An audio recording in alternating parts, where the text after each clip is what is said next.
Well, if the city approves new sit and lie ordinances, public camping would be illegal on almost all downtown sidewalks, and Spokane police to help enforce those laws. KREM 2's Kyle Simchuk spoke to SPD about how the agency could be impacted by any changes. People are camping in front of your business, laying in front of your business, just creating problems and discontent. Chris Batten, chairman of the Downtown Spokane Partnership, says businesses are on board with Mayor Nadine Woodward's proposal. The feedback has been positive for sure. Camping would be prohibited at all times under viaducts near the river and in all areas of the Downtown Business Improvement District. Businesses that are closest to the track are obviously the most impacted on a daily basis, on either side of the railroad underpasses, but it's throughout downtown. The city already has laws on the books prohibiting camping in public places, but the Ninth Circuit Court ruled in 2018 that cities cannot cite or arrest homeless campers when there isn't enough shelter space available. We think it's the right ordinance at the right time. Certainly it meets or exceeds the expectations of Martin versus Boise. Before 2018, police could ticket and arrest people for sitting, lying, and camping in areas they aren't allowed to.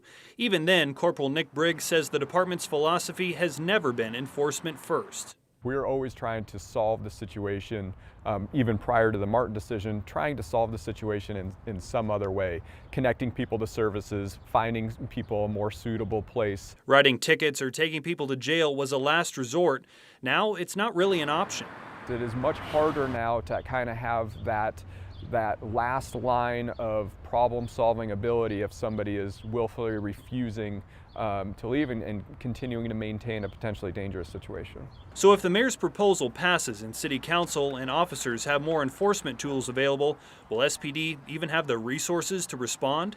There are areas where we're not always able to provide the level of service that we want to in every category, and violent crime will always be our top priority. So yeah, if there's areas that are competing, we might not be able to allocate all those resources that we want. And the Downtown Spokane Partnership hired an independent law firm to analyze the Martin v. Boise case. They determined the city could take steps to clear out encampments downtown with a low risk of violating the court ruling.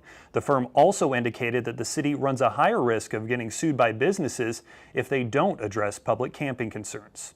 In the newsroom, Kyle Simchuk, KREM 2 News.